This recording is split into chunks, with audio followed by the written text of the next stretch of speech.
internautes, il est toujours un plaisir, un privilège pour partager avec vous la parole du Seigneur. Et le texte qui me choisit trouve dans le livre de Timothée, deuxième épître de Timothée, au chapitre 4, et nous regardons ensemble le verset 7.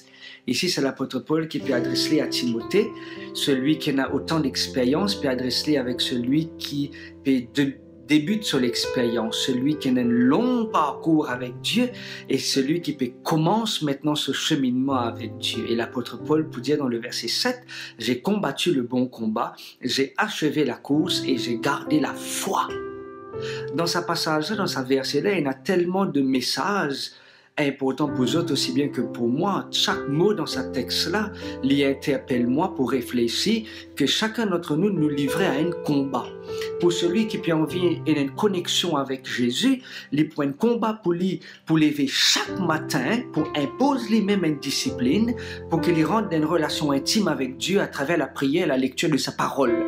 Pour celui qui a des enfants qui tombent dans la drogue ou qui rentrent dans une dépendance, il peut aussi être un combat qu'il peut livrer chaque jour pour demander la victoire pour son enfant.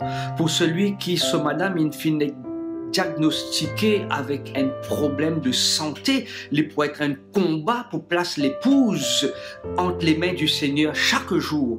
Pour la femme qui n'apprend que son mari a perdu le travail, il peut être aussi un combat pour connaître comment pour joindre les deux bouts chaque jour et pour traverser le mois. Chacun d'entre nous nous livrer à un combat.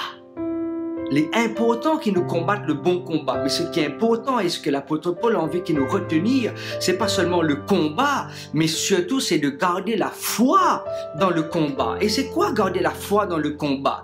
Garder la foi veut tout simplement dire ce que l'apôtre Paul a envie qu'il nous comprend ici, c'est garder la foi dans les bons comme dans les mauvais moments, garder la foi dans la richesse comme dans la pauvreté, garder la foi quand tout va bien et quand tout va mal, garder la foi quand on a autant de manger et rien à manger, garder la foi même si nous nous trouvons dans une situation qu'avant nous sommes capables d'utiliser nos deux pieds et maintenant nous trouvons loin d'une chaise roulante. Peu importe les circonstances dans la vallée de l'ombre de la mort qui nous peinent pour craindre aucun mal et garder la foi.